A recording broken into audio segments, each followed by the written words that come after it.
I'm going to talk to you guys about customer satisfaction, which is a vague sort of a concept. So there's a couple of areas I'm going to touch on here as relates to how I've been thinking about this. And to make this really sort of useful, I don't want this to be just me kind of dispelling my awkward words of wisdom, but I think it's good to, I'll be picking on you guys for some feedback, validate what I'm saying. Let's make sure that our assumptions are right and what you guys are seeing out there in the market and your experience relates to this. So makes it interactive and prevents me from doing all the talking, which is normally not a bad thing. Things that we're going to be touching on a little bit is why it matters, relatively obvious sort of topics, right? No one's going to say customer satisfaction doesn't matter. So this isn't, I'm not presenting anything highly controversial here. It's really where to focus your efforts, how to sort of track this down to our world of entitlements. And, I'm not talking about customer satisfaction in a really broad sense, but I'm trying to bring it down to what, obviously, the world that we live in. And it is an area where customer satisfaction is often neglected. And I'll get into that further on in the slides. There's three main areas that I'm going to touch on. One is what I call the end user experience. That's your customers. How does customer satisfaction relate to them? How do you measure it? What's a better way to improve that experience? Then there's the internal customer experience. And that's another one that's often ignored. But when you deploy a new system out, you have internal users as well. And getting a project like this sort of sold internally requires buy-in from several stakeholders. Their own internal experiences with it can be the difference between a successful launch and not. So as the owner of a project, you're not only battling the adoption of the product externally, but internally as well. And finally, it's how you can use this to leverage your indirect customers, so your channel partners, your distribution models. How are those impacted by something like customer satisfaction? And touch on that a little bit, and we'll see if that kind of all wraps together. So why it matters, pretty obvious stuff, but really it is often sometimes something we tend to relegate it to the consumer world a lot. We think about good customer satisfaction as repeat orders, things like the Amazon experience where I come in there and I can see what I ordered, and based on what I ordered, I can see what I might like and what other people like me ordered. We don't really think that's relevant in the enterprise world. You come in, you have a license, I bought a 30-day demo, how can I turn them into a full customer? Right? How do I turn a full customer into a repeat customer? We focus on controlling the licensing, knowing when renewals are up. It's usually function over form.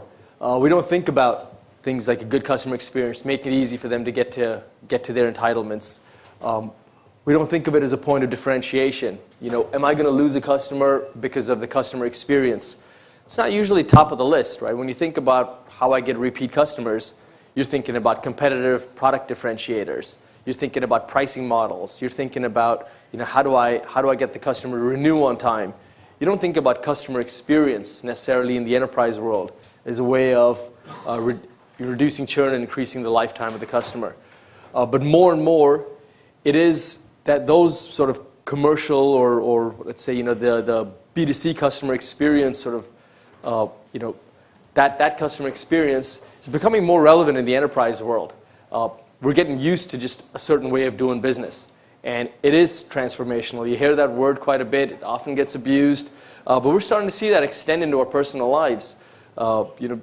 Everybody seems to be quoting the Uber example now, but it is probably a good sort of poster child example, because in a matter of, seems like just a blink of an eye, we've gone from one certain set of expectations when you come out of the airport and it's stand in a long line, wave your hands, try and flag down a cab that usually has tattered leather seats, and you just pray that you get there on time, to while I'm waiting for my bag, I've already know my car's showing up and it's got to have a nice little bottle of water inside there and a little bag of mints. And I never got mints in a taxi in my life, but I never expected it either. And I think that's what's starting to happen in the enterprise world as well. Expectations are starting to change because we are getting used to a different way of doing business.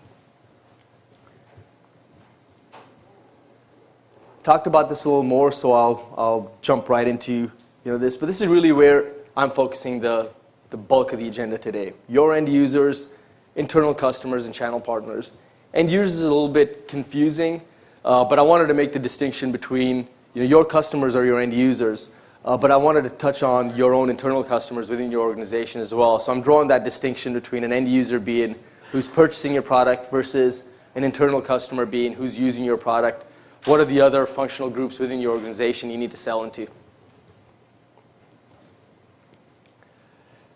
terms of the end user experience, I mean, to me, the web portal is the cornerstone of your user experience. And in the enterprise world, it's amazing how many organizations you talk to that still don't fully leverage a portal to reach out to their end customers and use it as a way to enable new products, new licensing, related products, upsell opportunities.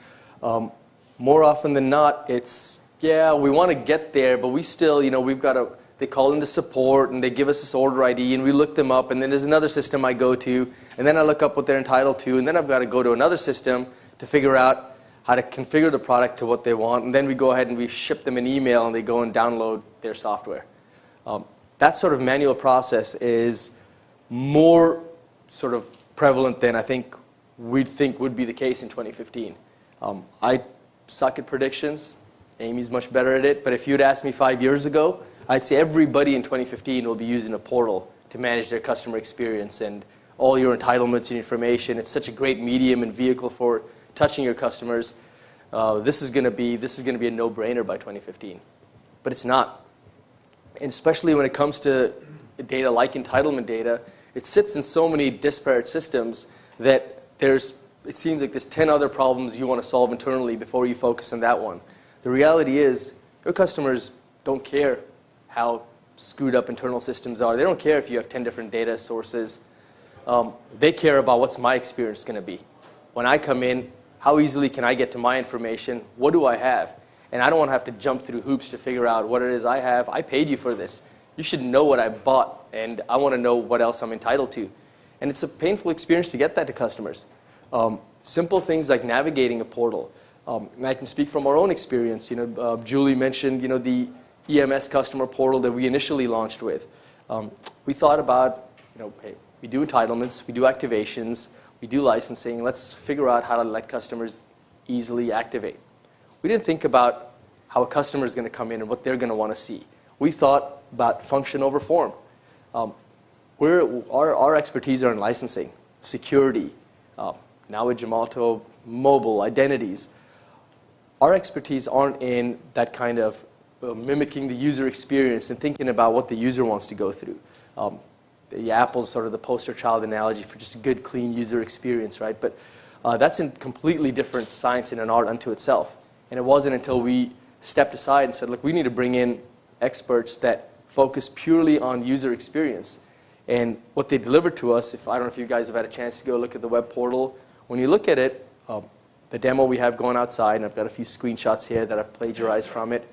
It's not rocket science by any means, but making something simple it has an art to it. And we know that because we made something simple pretty complicated. And so we stepped back and redrew the script.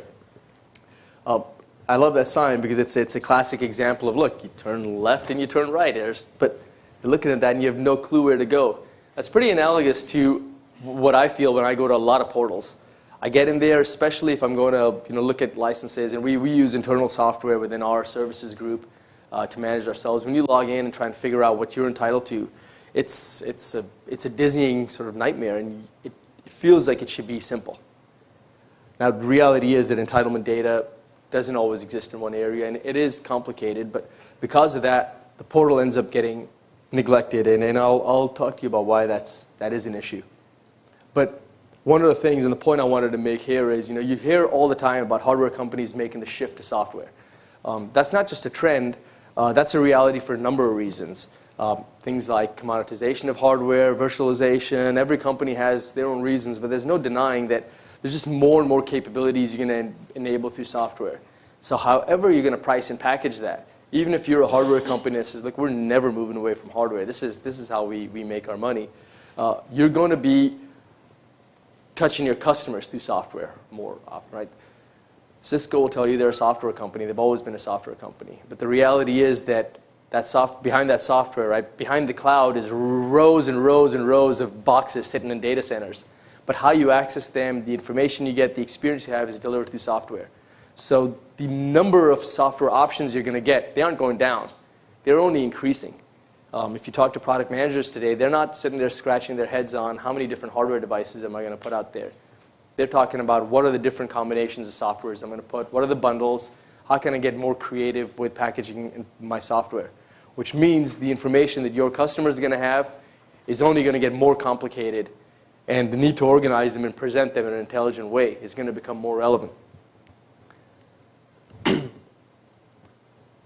You can see all this, by the way, in the demo we have outside, but I've kind of just shown you a few ideas here around easy access to information. Just stick to the basics, right? What have I purchased? How much have I purchased? Can I activate this myself? This isn't something that often is the top 3 or top 5 things that a customer considers when they're rolling out a new licensing platform. You think about, how do I get licensing into my products? How do I make things like rehosting, moving from one device to another easy? How do I integrate it with my back office system so that I have the data nicely sort of organized? And how can I send an email to my customers so that they can download their software? And then, yeah, we'll get to a portal. I think this is the part I'm really trying to drive home, is letting your customers come in and have access to information gives them a lot more than just being able to easily generate a license. It gives them some real insights into what they have.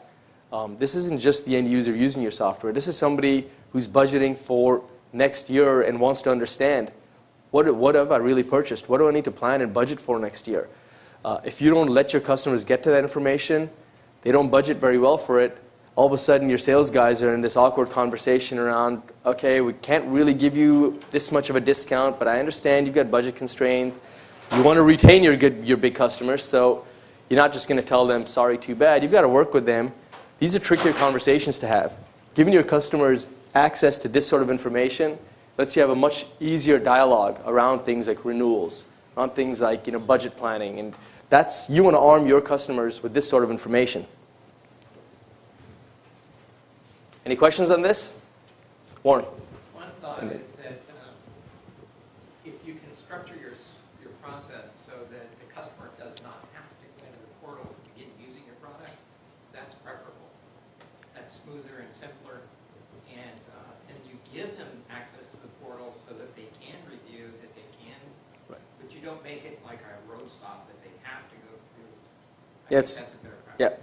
Yeah, that's a great point, right? So the portal shouldn't be you don't want to force people to have to use, you want to give them options in how they activate. The process of customer enablement should be catered to your customer environment, whether it's field engineers getting a product up and running, your distributors doing an install and doing a configuration, getting your products up and running.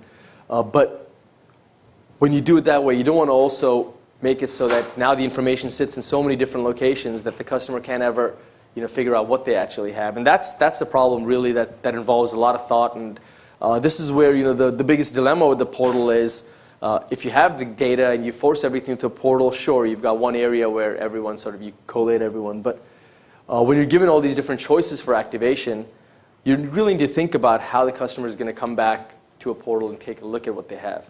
And getting to this clean view of what I have downloaded isn't that simple. And it requires a concerted effort that often isn't placed at the same sort of level as other efforts around licensing. This is usually a future sort of nice to have, even though it can have a true business impact on your ability to distribute and get product into customers' hands. Sorry, you had a question, I think? Sorry, it's a product question. I'll ask it later. Okay. Well, we have the product manager sitting there in the audience as well, trying to hide. Chris, were you, I saw you nodding. Was there? No, I was just curious about, sometimes I feel like if you force your customers to go to a portal, I was kind of listening to Warren's comment, but if you make your customers go to the portal, at least then they know you have a portal, right? Right. So there's a little yin and yang here about, knowing you have it versus, sometimes I feel like it's good to force your customers into your business system so they know you have these things. Otherwise they don't. I get Warren's point too, though. So. Yeah, there's a balance between you want to give your customers a lot of choices, but a lot of choices often are supported by multiple systems that get siloed, and then you've got that internal headache of, well, we did this because that's how customers want to purchase. This is the way they want to do it. And so every time you try to satisfy all these different segments, you end up with this sort of, Frankenstein of a back office. But one of the ways is, now if you look at software downloads, that's sort of, you're going to go to a portal quite often to download updates, patches. And so if you look the way we've organized it, right, we've tried to really tightly associate ourselves with downloads because that's an area where customers are more likely than not going to come to your portal. I need an update. I need a patch. I know where to go to figure out what my latest, portals updates are. Well, same sort of area you can organize based on who you are, based on your identity. Here's what you're going to download, and here's all the entitlements you have by the way. So did you know that you have five available? As a administrator of a site, you can start to see whether this, do I have enough? Do I need to now sort of, we've had way more adoption than we thought, so do I need to sort of true up? But somehow getting access and getting people into that portal, of course, means you've got to have all this information sort of constructed in a easy to navigate portal as well. Sort of a no-brainer here, right? But things like, you go from conceptual concepts of just getting my entitlements, getting my licenses, to very real, when you're using some level of enforcement, you've got some very real sort of tactical things you have to deal with, like people switching from one machine to another. How do I easily move my licenses over? Todd spoke in his earlier session around why the dongles remain so popular, because it's very easy. That portability is physical. You transfer really easily. You've got your dongle is sort of your device. You move around with it. You know where it is. Doesn't matter what system you're on. It has its downsides as well. It's a physical device you've got to deal with. I mean, I've got my identity token dongle, and I can't say I love it. I'm sitting on a plane waiting for a flight attendant to knock this thing out any day, and then I'm locked out of my system. There's a ton of benefits to having electronic seamless licensing, but with that comes all the management that goes with it. And the more you give your customers the ability to organize themselves, the more control they have. They don't feel as beholden to you as being sort of the keeper of all these licenses. And most support issues stem from this issue right here: moving from one system to another, rehosting, revoking and upgrading, and enabling that level of self-service just gives a lot more empowerment to your customer. Another feature you might consider is providing guidance as to what upgrades or add-ons or what are available for that particular product. It's not obvious to customers always how your product is really structured, and if they can see Right. that they can go, this is the path, this is the product, it could help in their selection process and your performance. Right. So, and I think that might segue. Sort of segues into what I was going to say. Just improved end user intelligence, right? You want your customers to know, yes, I've activated, this is done, but based on that, now you know what a customer has activated and purchased. Internally, you know what the related part numbers are. You know what related products you have. So if you've got a well-organized customer portal, you can now start to do things like, create that Amazon experience. It's not necessarily customers like you, but guess what? If you bought this, here's all the related products that are relevant to you. And you may not be entitled to them, but you can trigger an event to say, if you're have this tied into some sort of e-commerce system, it can even be completely sort of self-service, or there's a direct way to fill out a form and a sales rep gets in touch with you. But internally as well, without even the customer triggering that, an activation gives you a lot of data into here's my customer, here's what they activated. Because one of the things that we don't always get insight into is what happens after the sale. As a sales rep, you care that you made the sale. And of course you want a happy customer and you want to make sure that they're going to renew. But we don't spend a lot of time going out there and saying, hey, you bought 100 seats, how many of those are you using? How's that process been for you? You're probably more focused on how do I go to the next guy and sell them another 100 seats or what have you. The end user intelligence you get from a portal and from this activation data it's a true metric into the health of your business. You don't want your product sitting out there just on shelves not being used. That means you've got great sales reps and terrible products. Knowing what's actually being used, is a good sort of metric even for product management and for your own internal systems, and to see, how is this product actually being used? How is it being activated? What are the activation patterns? So you have a sense of how your products are truly being used, and you understand how to go back to those customers with upsell, with renewals, with figuring out what else you can sell them. So organizing this sort of data in a clean way around a portal, tying it up to downloads and tracking not only entitlements but also activations is not just good for the customer. It's good for you, it's good for the health of your business, and it's good for just figuring out how you're going to just keep enhancing that customer experience. Right? You want them to come in there and have a view into what they've purchased and what else they could purchase. We look at it as sort of not just upsell opportunities, but you like the fact that when you log onto Amazon, it tells you all these other things because they're relevant. It's sort of, it's educational. Sometimes you didn't even know these things existed. So that does translate into the enterprise world, even though we haven't always thought about it. And we still don't think about it because this is a topic that often gets buried into a phase 2 or a phase 3 of any project. And these sort of projects tend to stay in the phase 1 stage for longer than they probably should. If you can let your customers view and manage their support contracts as well, that enhances their experience. And these systems, right, for us, the entitlement is a reference to electronic licenses. That's because our sort of history and pedigree has been in licensing. But the reality is the concept of entitlement extends to something a little more sort of ethereal, right? It can be a support contract. It can be a maintenance contract. And we're starting to see them being used that way. We talk about, folks who there's a lot of customers who now use entitlements to manage support contracts, to use entitlement expiration dates to manage renewals. So it's becoming very much a reality of our system. One of the ones, and I think David yesterday flashed this up, but this is sort of the poster child of customer satisfaction for a number of reasons. When we engaged with HP, when was it? March of 2015 is when 2014 is when we started running. In November 2013 is when they first met with us. It was a very practical sort of and tactical problem they're trying to solve. We've got to move off of our current back office systems for reasons I won't get into, but we want to move onto your system. And we've got 2.5 million entitlements and 3.5 million activations and 70,000 SKUs, so this is not going to be easy. So we went through all of the, everything that you would go through to make that happen. But the really interesting part of this is that was the internal IT problem that the folks we were dealing with were focused on. That's where the bulk of our efforts were centered around. Internally, though, within HP and as a strategic initiative, the goal was improve customer experience. Right? Practically speaking, they knew that for several reasons they had to switch vendors. But the way this was sold was we needed to improve our customer experience. They had a portal that was a nightmare to navigate.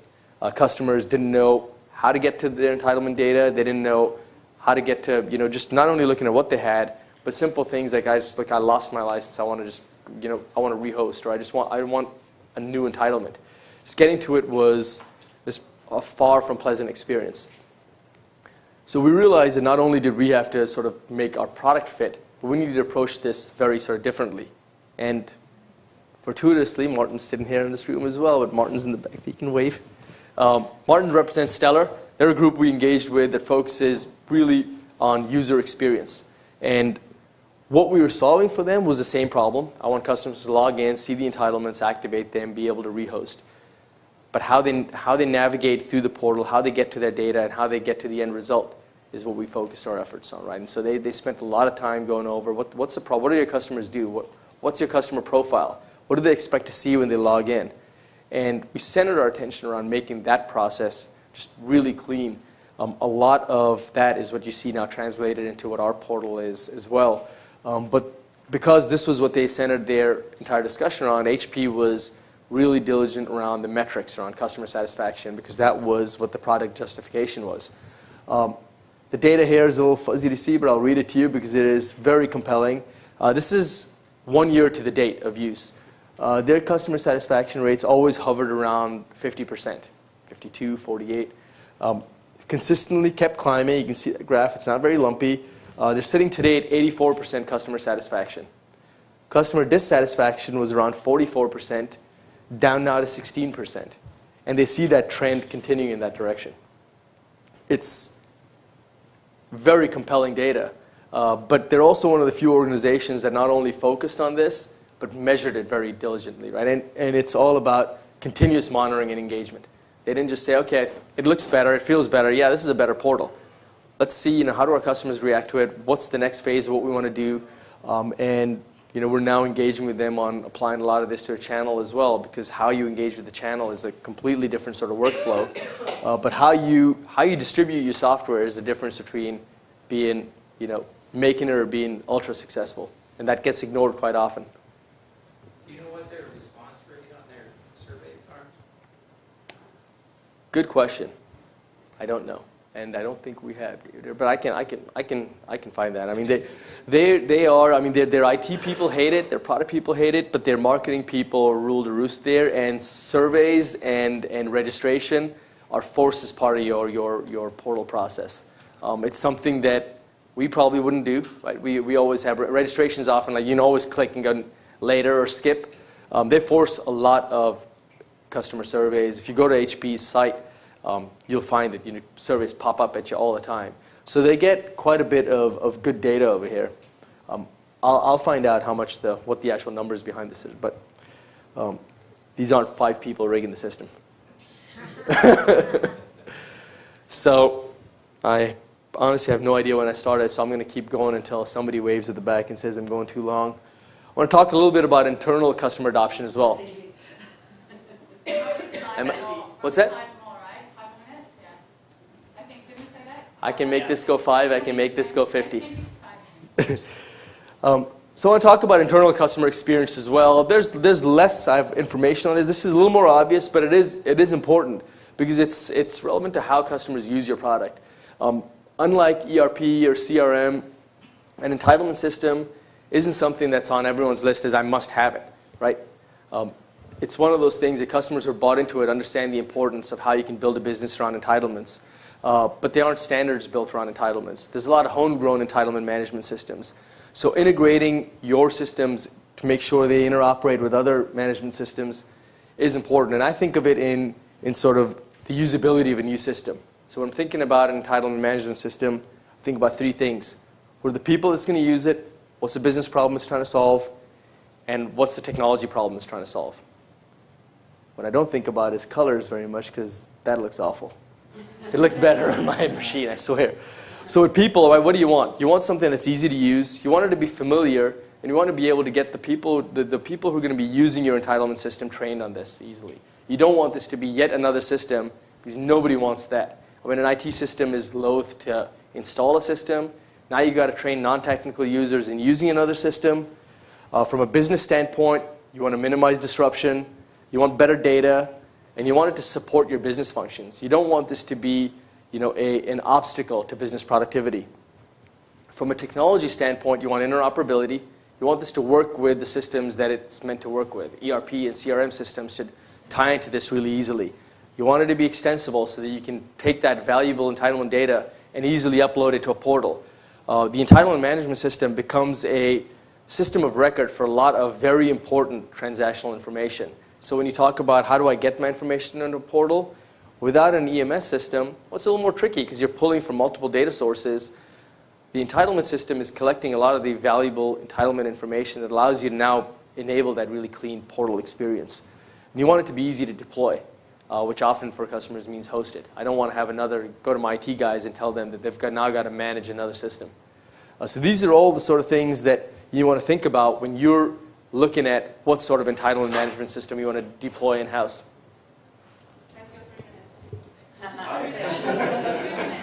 By the way, Ansgar's never walked in a room and me felt like this is good news. Ever. Yeah. I'm not about to wrap up. So it comes down to good, clean data, right? When you're integrating this, one thing is, if you want to really, and this is more around folks who are here trying to sell this, you've got to often sell this internally.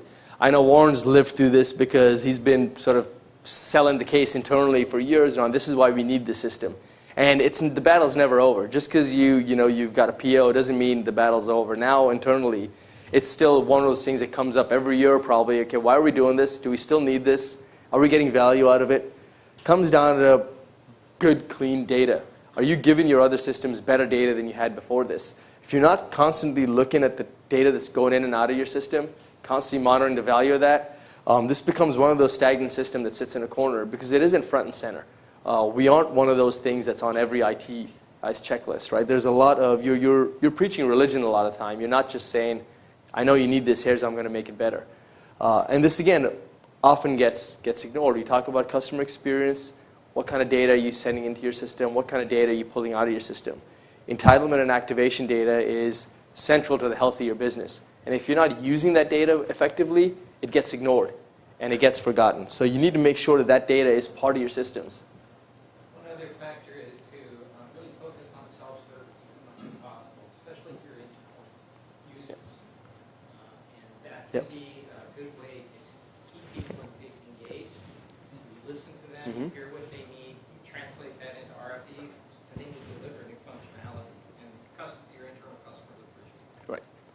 Yeah, and I think, I think it was the slide I have after this is around self-service. I'll speed through this a little more. Some of this should be fairly obvious. But one of how do you get good data?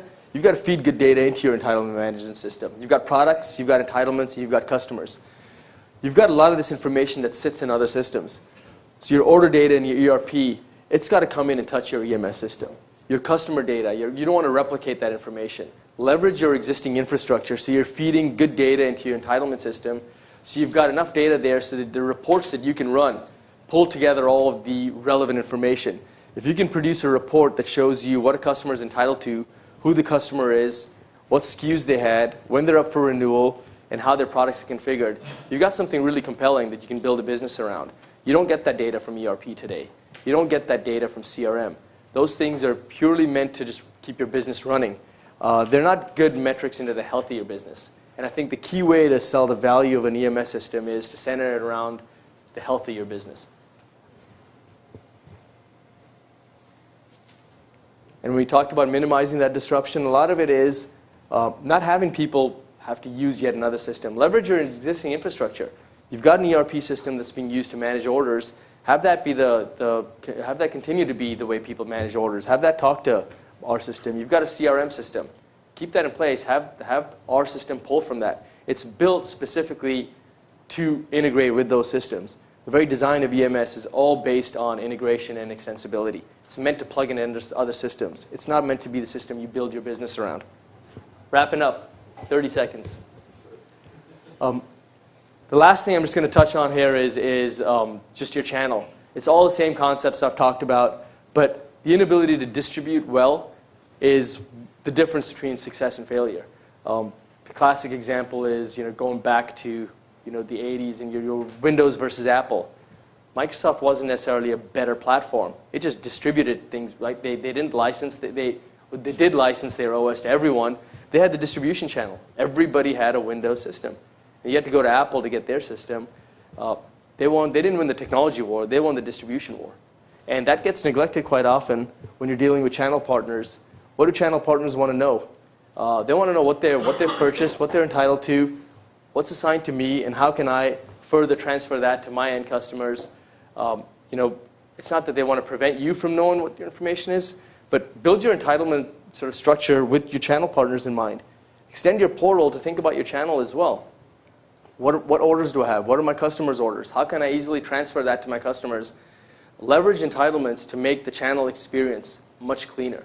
I would say that 8 out of 10 companies struggle with this, especially hardware companies, because it is such a fractured, siloed system.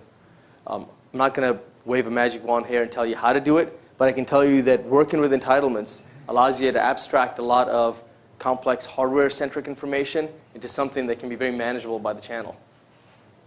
So I'll wrap it up just by saying, I think more than ever now, as you're starting to see software being sort of the central point of what everything's built around, customer experience is mattering more and more. It's not just something for the consumer world.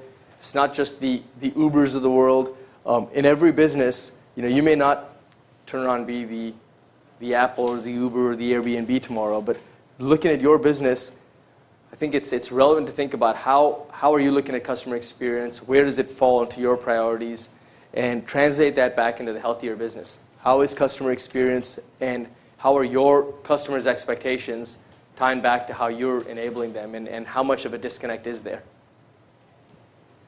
And I'll leave you that because I think the third time Ansgar comes in here, you may have somebody else presenting next year. Thank you.